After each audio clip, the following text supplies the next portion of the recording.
introduce to you this morning our first speaker, Vickie Ernste.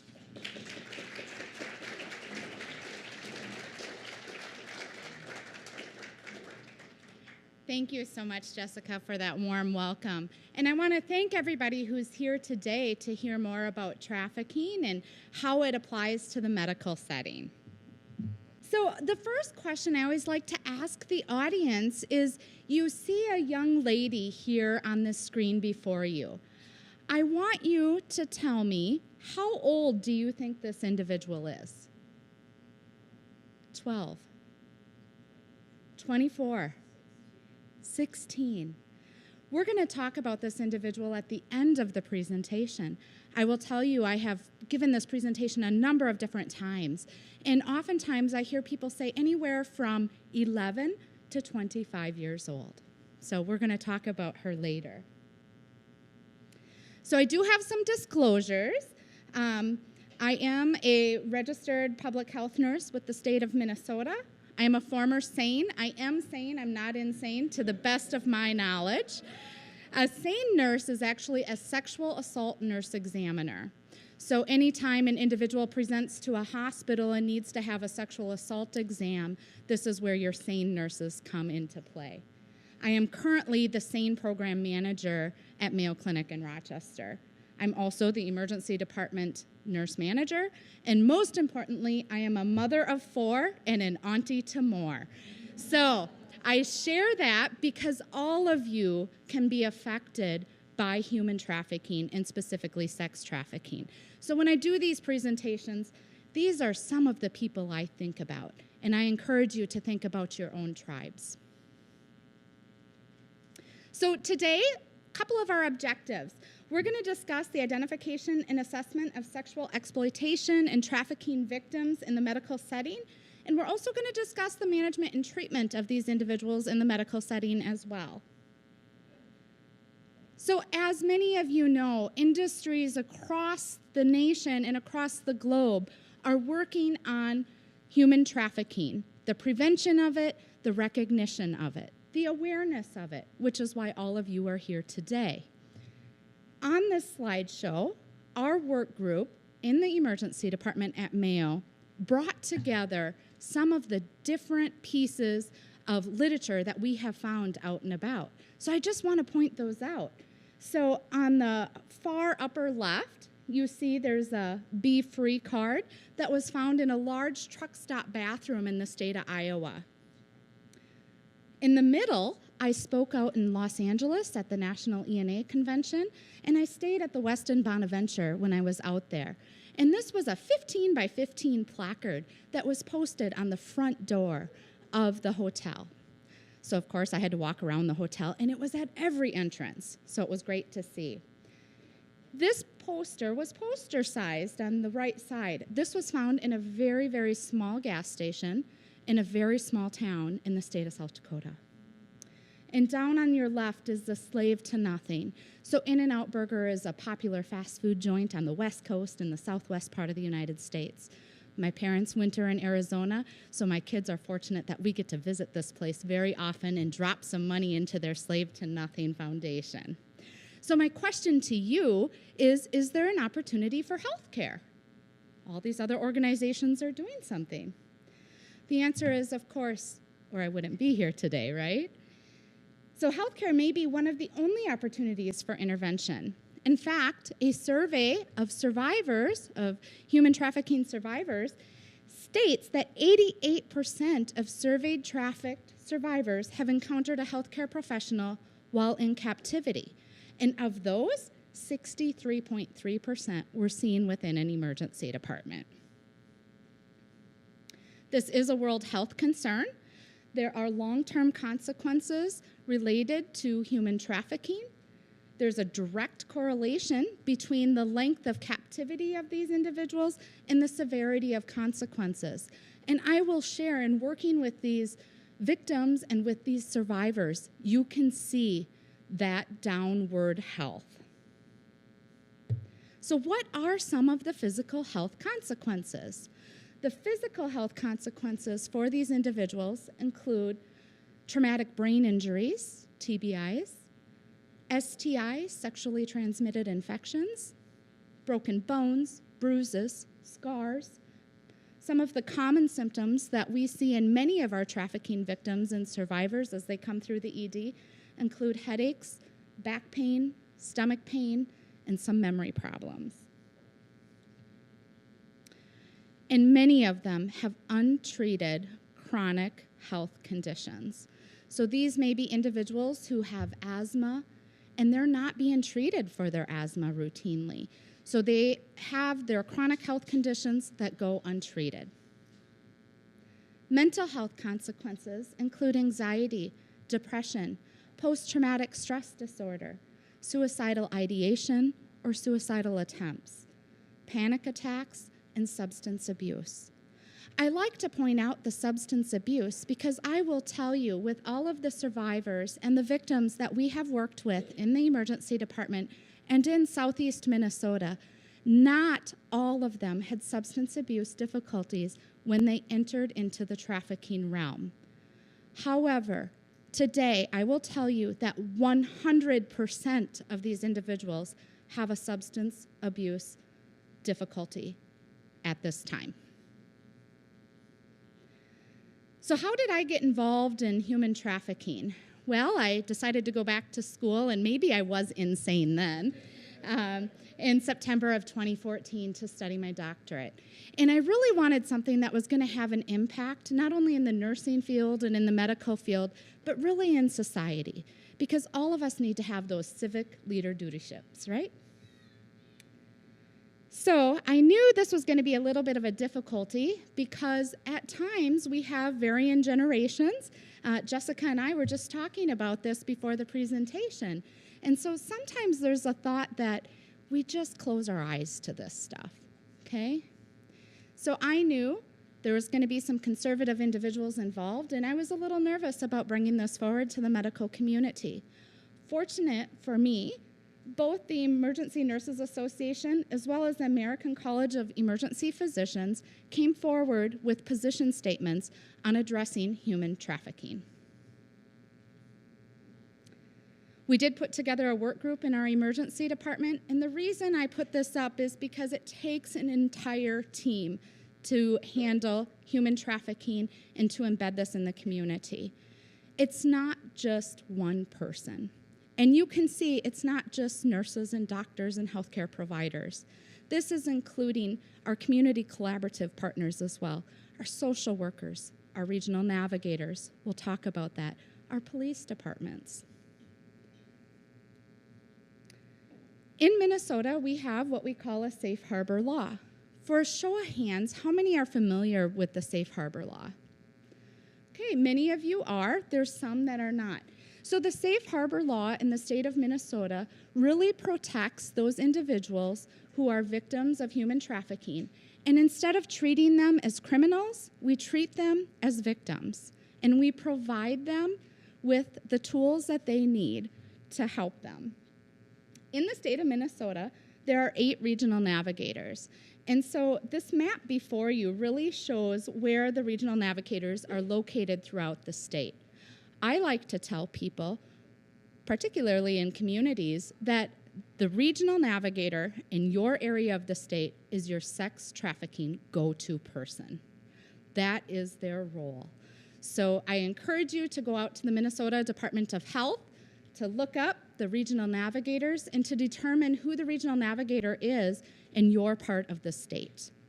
So very important. And I like to point out that this is held with the Minnesota Department of Health because this is a health concern. So case study, I'm going to start off by talking about Abdi. I have changed her name for the purpose of this presentation. But Abdi was our very first case we uncovered in our emergency department. We started this program in March of 2017. We had identified 0 victims and 0 survivors up to that point. Abdi was our first one, and she was identified in January. So this was prior to our full implementation. So I'd like to share Abdi's story because we made some mistakes, and I'm going to share those with you today. Abdi was an 18-year-old female who came into our emergency department via ambulance, after she was found riding around on a city bus. When she came in, we weren't sure what she was coming in for. It was either an overdose or a simple intoxication.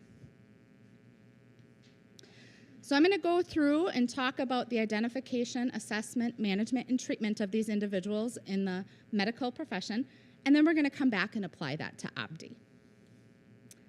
So sex trafficking victims in healthcare, really there's 4 realms. We break it down: identification, assessment, management, and treatment. So from an identification standpoint, in the emergency department or in any healthcare setting, what are some of the chief complaints these individuals can come forward with? It may be a motor vehicle collision. It may be a stabbing. It may be very vague complaints. It may be a sexually transmitted infection or a kidney stone or a broken bone or an asthma exacerbation. Bottom line, there are no specific chief complaints that bring these individuals in. These individuals are consumers of healthcare just like every one of us.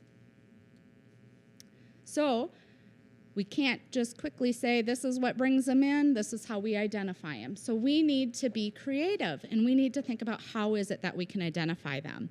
So we break it into 2 sections. One is what I'm going to call the red flags, and the second arm is what we're going to call our vulnerable groups. So from an identification standpoint, substance abuse, profound fearfulness, and that profound fearfulness goes into 2 different arms. One of the arms of profound fearfulness might be that they want to get out of wherever they're at as quick as they can. So for me, in the emergency department, it's, I can't be here, I gotta go. What time is it? Let me go, I can't be here. The second arm of profound fearfulness might be a profound fearfulness to really talk much or to share anything. Inconsistent stories. So when individuals come in, again, 2 different arms. In the one arm, it might be that they share one thing with one provider, another thing with another provider, so they're inconsistent in the story that they're providing. The other arm of inconsistency may be that their injury that they're coming in with or the medical condition they're coming in with doesn't match the story they're telling you. Unusual tattoos, we will talk about this later. The presence of a controlling person, so they may be afraid to talk or to say much. You may see that they're looking at the individual who's with them to do the talking for them. They may appear younger than their stated age. So this is one thing we have seen in the emergency department, is that an individual might be 19 years old, but when you look at them, you say, you don't look a day over 13, okay? For whatever reason, they will sometimes register these individuals as being adults. They may be disoriented to time or place. They may not know the city or the location or where it is that they are located. They may not know the time of day. They may appear submissive, so really shy, withdrawn, closed in as they talk. They may have an extensive sexual history, some mental health concerns, signs of abuse, so varying signs of abuse, or expensive items that seem incongruent with who they are. So maybe they have nicely manicured nails, they have a couple of different cell phones, or they have very nice, let's say, Coach bags or Michael Kors bags, and that seems incongruent with how they're presenting. So vulnerable groups, we're going to talk about vulnerable groups. Some of the vulnerable groups that we've seen include runaway or throwaway youth. Most people know what a runaway youth is. Does anybody know what a throwaway youth is? It's early, I get it. The parents don't want them, that's exactly right. So throwaway youth, maybe they're just not receiving the love and the attention that they need. Children from the child welfare, juvenile justice system are vulnerable, as well as individuals who have a history of childhood abuse or neglect. Individuals who come from a drug-addicted parent are at higher risk, those in poverty with learning disabilities, and also business employees in ethnic communities, such as massage parlors, as an example.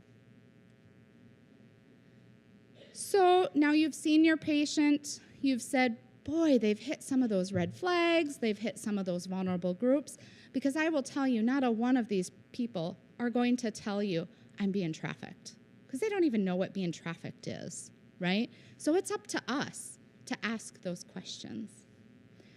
So once you think, I think I might have somebody that I need to ask some more questions to, we're going to provide you with some tools and some questions on how you can ask those individuals. The important thing before we go into these screening questions is to review the limits of confidentiality with these individuals. Obtain assent. Assent means give them the control. Share with them what you're going to do.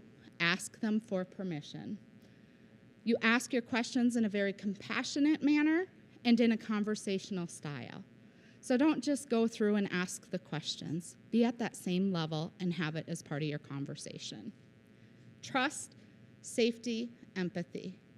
3 key components to working with victims of sex trafficking or sexual exploitation. Trust, safety, and empathy. Oftentimes, these have been lost to these individuals. Excuse me. So here are some of the screening questions that are on the screen before you. You can see the screening questions, you can read them. But I want to talk a little bit more about how do we ask those questions. So I'm going to share a story. We had a young lady who came to the emergency department, and she had presented, and she had very vague complaints. Okay, she shared, I'm just not feeling well today. Well, in the emergency department, we like things to be pointed. What is it that we're looking for? And so a typical question at that triage desk is, can you show me where it hurts or what's going on? And she said, just everywhere. I just don't feel good. And she had a demeanor to her that was a little more withdrawn. And if you think back to our identification, that's one of our signs, right? So our triage nurse asked her, is there anybody with you today? Which is a common question for us to ask, because then sometimes we get more information from that individual, right? And this individual shared, no, my boyfriend, he just dropped me off. He's not going to come in. Okay. So the nurse was concerned regarding this individual just based on those subtle signs, and that's what's important, the subtleties. Took the patient back to a room to be seen and had shared with the nurse in the back and shared, I'm just kind of concerned. She's vague, she's withdrawn, she was kind of flippant about her boyfriend just dropping her off and leaving her. And so the nurse in the back took the initiative when she went in and talked to her. And when she went in to talk to her, we have typical screening questions we ask of every patient in the emergency department, and those include substance abuse. This individual had endorsed the use of methamphetamine 3 days prior to coming into the emergency department. She also had very nicely manicured nails, and she had a couple of bags with her. Fancy bags. So the nurse asked her, who's with you today? Where do you live? She shared, I'm staying at the local women's shelter. I don't have anybody with me. And so the nurse was concerned, talked to the provider, the physician, who asked some questions as well, and she had told the provider that she was homeless and she was sleeping at different homes. Okay? So now we have 3 different stories. She has a boyfriend who had driven her 45 minutes to our hospital. She's homeless. She's at the women's shelter. She had endorsed the use of methamphetamine. She had a couple of bags with her. So the nurse went back in and asked these questions using the knowledge she had gained in a conversational style. First, normalizing it. So sharing, I'm going to ask you some very tough questions today, but know this is a safe place, and I want to help you. And so at that time said, you shared with me you last used methamphetamine 3 days ago. You share with me that you're homeless. But you told the provider that you live with or the triage nurse that you live with your boyfriend 45 minutes away. You shared with the provider that you're staying at the women's shelter. Where are you living? And she shared that she was couch hopping or couch surfing, that's what we call it, staying with different people. The nurse then said, "How do you pay for your methamphetamine?" And she said, "I don't have to pay for it." So the nurse asked the question, "Do you ever find your..." Let me back up. So the nurse said, "Sometimes we see this quite frequently, where people have to engage in sexual acts or provide sexual acts in order to have things paid for them. Do you ever find yourself in a spot where you have to provide sexual acts in order to have a place to stay or to pay for your methamphetamine?" And this individual fortunately shared that she had. Okay? So do you see how there's a difference between just going through the questions, gathering all of your data, using your data to ask those questions in a conversational, compassionate style? Assessment. So once we've identified an individual, we move into the assessment phase. And when we're assessing these individuals, the important thing is to look for acute and remote injuries. So we may see varying signs of abuse with these individuals. Cigarette burns may be common. Oftentimes we will find different signs of injury within those protected areas. So the torso, the genital area, between the thighs, back of the neck, and it may be varying signs. But as I talk through these, know that not every patient presents the same, so they may not have any signs. Tattoos. Tattoos are a little more common today. Many people have tattoos. So how is it that you distinguish the tattoos? Bottom line, ask them. People are usually comfortable talking about their tattoos, okay?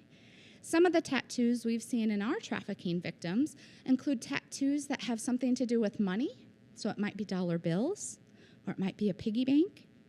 It may be the name of their trafficker.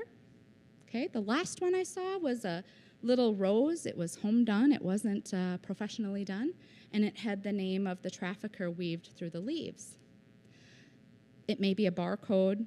There's many different tattoos. So ask the question, what does your tattoo mean to you? Mental health and psychosocial assessments are very important. Ask those open-ended questions. Ask about substance abuse. Ask about their living history. And you can always contact for medical professionals if you have sexual assault nurse examiners. Ask them for assistance as well. From a management standpoint, it's very, very important that we speak with these individuals privately, even if they're accompanied by a friend or a family member. Speak with them privately. Use professional interpreters only. Don't have the family member or the friend that's with them speak for them if they're non-English speaking. And I might encourage you to go a step further, and if you're in a facility that has professional interpreters available, I might encourage you to consider an iPad interpreter or a phone interpreter instead of bringing that individual in. Oftentimes, these cultural groups are very small in our communities, and they know each other. And this is a sensitive topic. So try to use that distance interpretation if possible.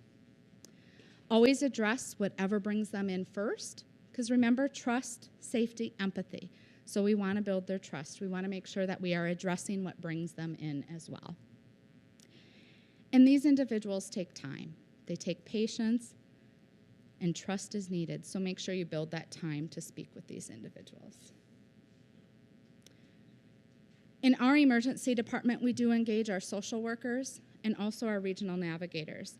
We have built a program where our regional navigator in Southeast Minnesota will present directly to our emergency department and begin working with these victims upon identification and upon these victims being okay with speaking with a regional navigator, right? We just don't bring people in because we have HIPAA, right? We have to protect patient confidentiality.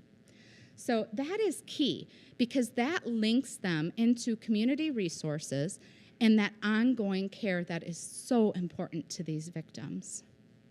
When we talk about bringing our regional navigator in from our local county, we talk about a few things. One is we say they don't have anything to do with law enforcement, okay? Law enforcement are our partners when we talk about sex trafficking, but to many of these victims and law enforcement's bad. It's been pounded into them that law enforcement will get you in trouble. Don't ever talk to law enforcement. So it's very important that we talk about this is an advocate for you. It's somebody who's going to help you, and they have nothing to do with law enforcement. From a treatment standpoint, we treat those acute and chronic medical conditions first and make sure that we're addressing their injuries. We may consider for our female patients obtaining a pregnancy test and seeing if they're pregnant. For both male and female victims, it's important that we consider obtaining STI testing and treatment and or prophylaxis if that's necessary. We also refer them to a primary care provider or maybe infectious disease. Many of these individuals do not have a routine healthcare provider. So if we can hook them into a primary care provider, that's beneficial to them as well. And when we do that in our emergency department, the regional navigator is key and will follow them as they go to appointments and be that support person as well. And then discharge planning to ensure their safety. It takes an entire team. Nobody can do this by themselves. In the ED, it's great if we recognize and we identify, but then what? So that's why we need a team to help follow this individual.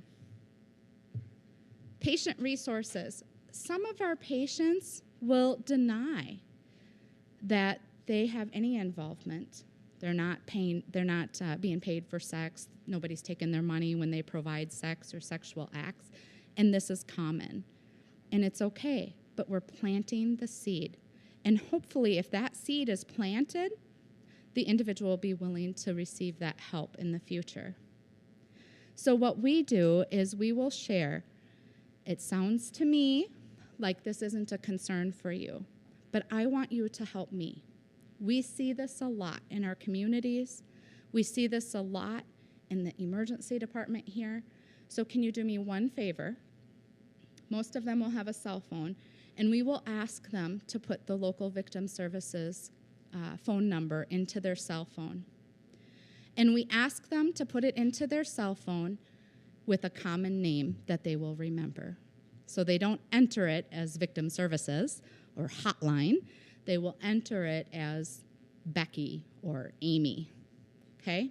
And we share with them, you might not need this, but the chances of you running into somebody who is going to need this is there.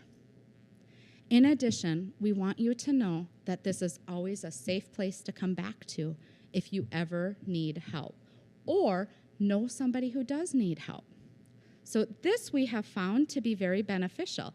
And the reason I share that is recently, within the last 3 months, we have had 3 individuals come back to the emergency department and share that they need help. Okay? So they weren't ready, but they do come back and say, I need help. I was here before. So there is some impact in this.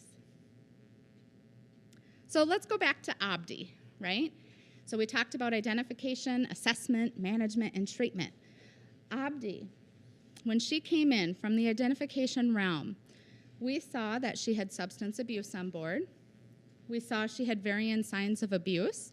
She had a pretty large laceration on the front of her leg that was getting infected. It truly had not she hadn't been provided any care for this laceration that had really turned into a pretty large wound. She was very disoriented to time and place. She kept asking, what time is it? Where am I? I need to get out of here. I can't be here. I got to go home. I can't be here. So that profound fearfulness. And so our astute nurse, Dana, who was part of our original work group, and remember, this was before we went live with our program, said, boy, I'm worried. Abdi also had shared that she had been couch surfing multiple different areas, and she had beautifully manicured nails. So Dana asked her some of those questions in that conversational style, and 2 of Abdi's quotes are on this screen, and I like to share them because I feel they're so impactful. The first one, when Dana said, there's help available, let us help you, it's not normal. She had endorsed being raped, too. I didn't share that part. And she said, My friend takes me to parties all the time, and then she leaves. Guys always rape me. Dana shared this isn't okay, there's help available, and she had normalized it, right? That was a normal part of what she did. And she then shared, I'm a Somalian woman, and that's what's expected of us. So we moved to the assessment part with Abdi. Abdi had a large wound on the front of her leg, which I will share we later found out was from her pimp throwing her on the cement after she didn't bring home enough money. She had multiple bruises in varying stages throughout her body.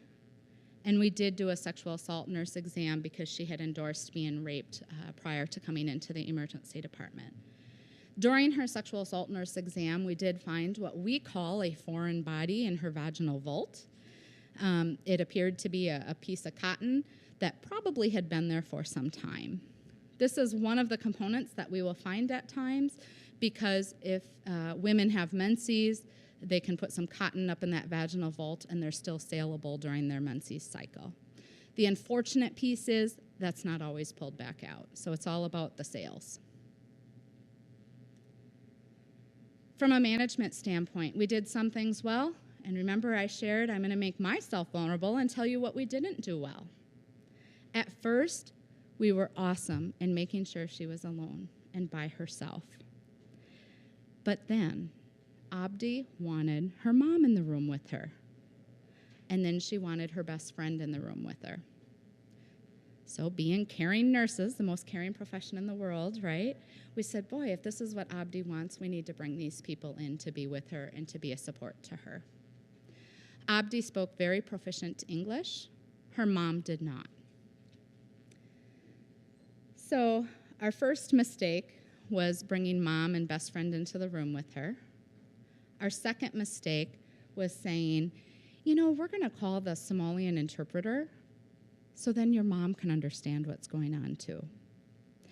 At that point, Abdi said, please don't call the interpreter. It's so-and-so that's on tonight, and I know them. Okay? So what did we talk about? One of our lessons. Use those remote interpreters, right?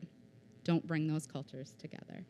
So we were able to stop the interpreter from coming, which was a great thing. And then we also brought our regional navigator directly to the hospital to begin working with Abdi. And she continues to follow Abdi in her treatment course. From a treatment standpoint with Abdi, we did do that sexual assault nurse exam. We also did some STI testing and STI prophylaxis. We set her up with ongoing appointments, which the regional navigator really helped with. And we also were able to establish some safe housing for Abdi to go to. Looking back, doing kind of a retrospective review on Abdi being our first case, we realized we had a lot of missed opportunities for Abdi. She had been to our emergency department over 12 times in the past couple of years prior to that visit. Some of the chief complaints that she had come to the emergency department with included abdominal pain, seizures, syncope, assault, hand fractures, overdose, and sexual assault. So it was real eye-opening for us. I want to talk a little bit about the seizure with Abdi because we talked about substance abuse. So earlier I shared that not everybody has substance abuse problems when they begin in the trafficking field, but 100% of the victims I've worked with have some sort of substance abuse. The interesting thing with Abdi is that she had come to the emergency department actually multiple times with seizures, also had visited her primary care provider, or I shouldn't say her, a primary care provider within the area with seizures. With seizures, oftentimes there's other components to the seizures that we look for. What we identified is every time she had a seizure, not all of the typical signs and symptoms we see of a seizure were present. As an example, her seizures were never witnessed. She never lost bowel or bladder function with her seizures. She never induced a seizure even when we'd hold her on observation, but she always left with a prescription for Ativan. a benzodiazepine. So that was her drug of choice to keep her and allow her to continue in the trafficking realm. So it's not always substance abuse of illicit substances. Okay. Case study number 2. We had 2 individuals come in with an MVC. One was a 15-year-old young girl. It was on a school day. It was about 10 o'clock in the morning. She should have been in school. She was with a gentleman who was 35 years old, who was her boyfriend, who was the driver in this MVC. When they arrived to the hospital, we put them into 2 separate bays, and we have a full trauma team. It was a pretty bad accident. And we have 2 trauma teams taking care of these individuals in 2 separate rooms. And this young 15-year-old kept saying, I need to be by my boyfriend. I can't be away from my boyfriend. Where is he? I got to see him, which really triggered some of our nurses. She also had varying signs of abuse. We did get the regional navigator involved with her as well. She truly was a trafficked individual. But when we look back at some of her chief complaints, when she's come to the emergency department, we have missed opportunities with her as well. So you can see she's come in with abdominal pain, a stab wound. She had a stab wound one time, suicidal ideation attempt, dyspnea. So this individual is actually an individual who has asthma that's untreated. Okay, so she'd come in with shortness of breath. And then you can see, even after her discharge, I like to point this out, she came in after, this is where we identified her, but she came in even after that case feeling unwell, so those vague symptoms. And the reason I point this out is because even if we identify and start getting help for these individuals, they're much like domestic violence victims where they may go back into that lifestyle, right? So we have to always be cognizant. And we, as caring professionals, need to be okay with that, right? Not to get discouraged with that. So continue to provide those resources when you see them. Don't give up on them. Case study number 3, this was an individual actually came in. She had, her eye makeup was all smudged. She avoided eye contact. She had multiple designer purses. In fact, one of her purses fell over on the floor in the exam room, and out fell some clothing as well as a number of condoms. Okay? She did have a history of sexual assault, some cutting behaviors where she would cut herself to release that pain that she felt, and she had an extreme preoccupation with her cell phone. Case study number 4 was a young 20-year-old patient, young 20s, who was there with her 60-year-old. Sometimes she called him her boyfriend, sometimes she called her husband. She also had 10 visits within a short time frame with only 3 chief complaints with each visit. It was abdominal pain, nausea, or vomiting. Case study number 5, this was a patient who was couch surfing, came in with vague complaints about shoulder pain and pelvic pain. So those of you who are medical professionals know that shoulder pain and pelvic pain don't always match. Okay, sometimes abdominal pain and shoulder pain may match for gallstone or something, but shoulder pain and pelvic pain don't always match. She wasn't aware of the date or the time or even where she was located, had endorsed the use of methamphetamine. Looking back at her, she also had a number of visits where we maybe would have had the opportunity to intervene with her as well. So in the world of sex trafficking, we talk about some of the different language. For girls in particular, there's what we call a bottom girl. Out on the street, they're referred to as a bottom B. Okay, you can figure out the word. I don't swear, so I won't say it. But this was a pair that came in. 2 girls, both coming in for a pregnancy check. We did put them in different rooms, and of course, the one girl was like, no, I gotta be with my friend. I can't be by myself. Was really reticent to ask or to answer any questions. What we later found out is this was the bottom girl and a new recruit. We had another patient who had been held captive in a warehouse location. She was in the psychiatric part of our hospital, which is more of a closed unit that can be kind of echoey if they're in the safe rooms. And I was called back to this area by my nurses saying, can you come and just assess and see what's going on? She was curled up in the corner in a room, really fearful. And you could tell that she was experiencing some PTSD. She did open up to me after spending over an hour in her room with her, and I let her open up on her terms, right? That's important. And what it came down to is that in that south area, there were 3 other patients, all males. One of those patients was having some outburst, so there was a lot of hollering, a lot of commotion, and behavioral discontrol. I also recognized that I had 2 male nurses back there, and we had called our male security colleagues. So she was the only female in there in an echoey location, hearing all of this screaming, and she was truly in a PTSD situation where she thought she was in this warehouse. So, being able to identify that and changing things up, changing her location, making sure she had a female nurse was important to her. So, being the mother of teenagers, I always like to say hashtag, and they roll their eyes at me. So I'm going to say hashtag goals. So we do have resources in the emergency department. We've built an algorithm.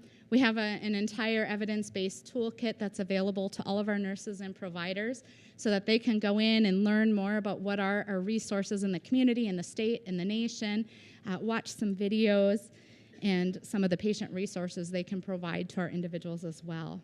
So this is a shot at the algorithm that we've developed.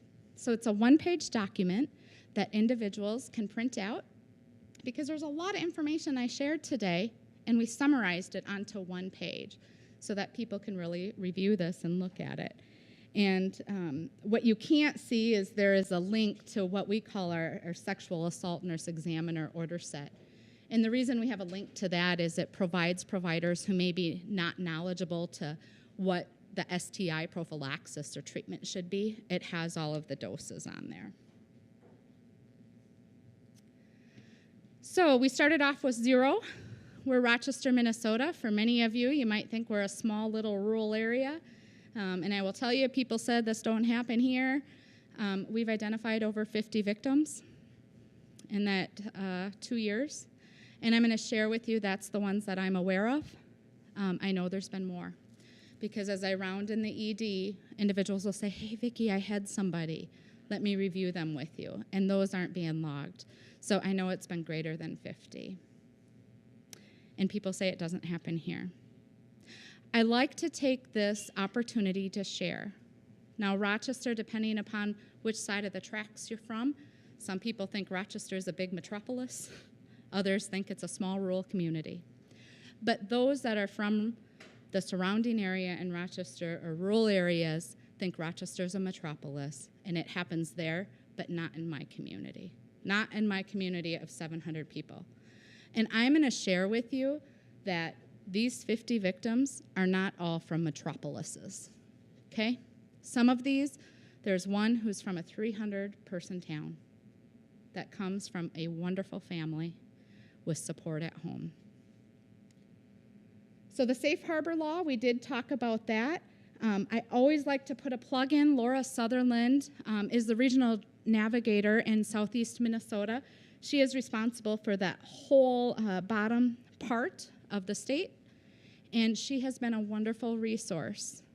So I encourage you to hook up with your regional navigator and get them involved, because it's one thing for us to identify that they need that ongoing care. And we're very fortunate in the state to have this resource available to us. Sustainability. So in our emergency department, and I encourage those who are from medical facilities to not train once and be done, but continue that sustainability. So every new nurse that starts in our emergency department is provided training. Every social worker throughout Mayo Clinic is provided training. All of our resident physicians in the ED receive training. We've presented at ED Grand Rounds, which is our whole ED multidisciplinary colleagues. From a dissemination standpoint, it started in our ED, but we have moved beyond the ED, and we're really looking at those areas that also might be impacted. Any area, right? But how do we prioritize as we disseminate this information? So we've really worked with our obstetrics and gynecology, our urology for our male patients, our pediatric ICU, our pediatric floors. So we've really disseminated in many different locations. Implications for practice. I encourage those in these practices to think about what we've done. I'm happy to help in whatever way I can to help get this going in your facilities. Entire health systems, it's not just emergency departments. And I want to close today with a video. This video is put on by Polaris. Polaris organization is a national organization that really works with human trafficking and sex trafficking. And this is a video that is with Polaris, and it's called America's Daughters. I might ask you, as you think about and you see this video, that it should be titled America's Daughters and Sons.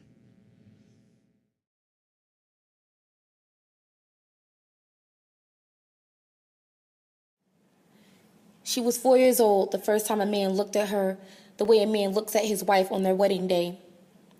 Little girls are supposed to dream about being models and doctors and veterinarians. Instead, she fought asleep, eyes wide with terror of another night greeted by her stepfather's shadow.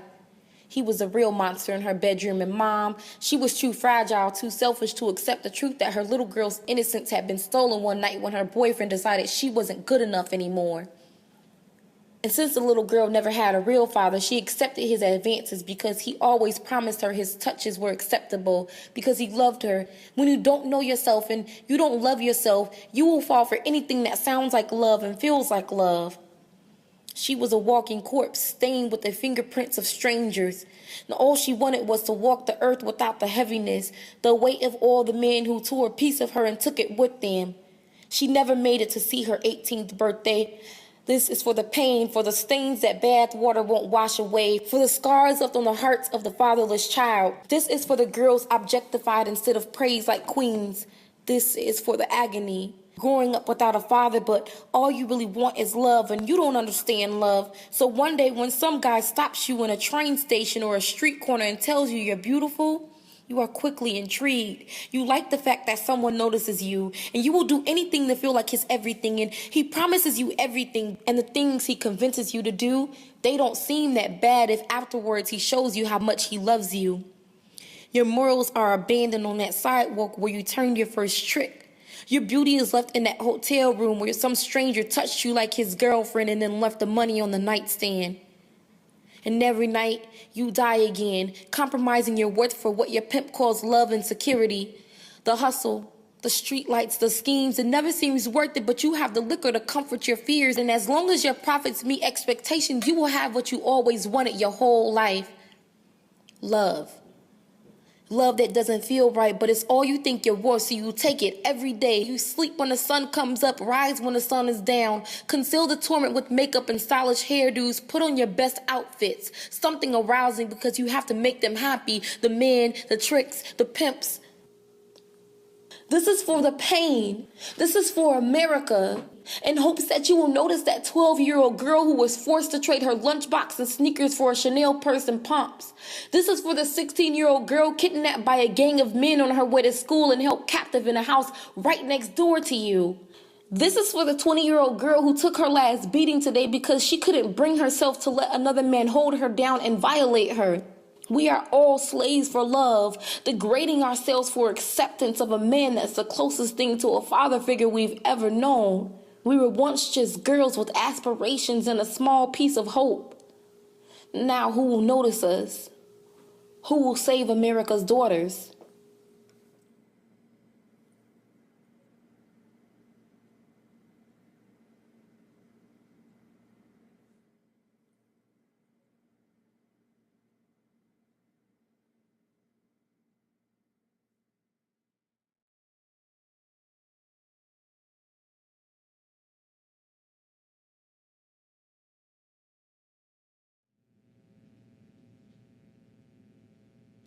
So the take-home message today is engage your regional navigator. Figure out who that person is because they can help in the long term. Collaborate with your local law enforcement as well. In Rochester, we have worked with our Rochester Police Department, our Olmsted County Sheriff's Office. So when they bring somebody in who they have concerns about, they will share directly with the nurses or the providers involved and share, hey, we have this concern, because they know we may be better equipped to ask those questions and not as intimidating because we're not law enforcement. And lastly, don't be afraid to ask, okay? I want to share, you're going to hear from Jerome today, and he's going to share his story. So as he shares, I want you to remember, don't be afraid to ask. I have had the privilege of working with survivors, and there's one survivor whose message stays with me that I want to share with you. For those of you who are medical professionals in the audience, she shares, oh my gosh, I didn't know that doctors and nurses didn't know about this and didn't know how to assess or to provide help. I assumed, because doctors and nurses are some of the smartest people I know, that they looked at me, they knew what was going on, and they chose not to do anything, thinking I was scum of the earth. So she was more offended that people never asked. Also didn't know that there was help available. So don't be afraid to ask. Here's some resources for you if you're not from Minnesota or you're outstate or you are in another state and you see something happening. Contact law enforcement, contact the National Human Trafficking Hotline. Minnesota Safe Harbor Regional Navigators, there's a website available on the Minnesota Department of Health, so certainly look into that. And then I also want to put a plug in for labor trafficking as well, okay? Sometimes sex trafficking and labor trafficking can overlap a little bit. So we recently unveiled through the Advocates of Human Rights, and I was helpful in writing the healthcare section. So if you go to the labor trafficking protocol guidelines that the Advocates for Human Rights has written, and you go to the healthcare section, you will see a lot of the same information that was shared here today. So that's an important resource as well. This girl in this photo was 12 years old, okay? This is a 12-year-old girl who's not for sale, hopefully never will be for sale. She is the daughter of a nurse, and she is the daughter of a probation officer. She is at risk, just like everybody else. So when you think, do I ask that question, remember, this is somebody's son or daughter. Thank you.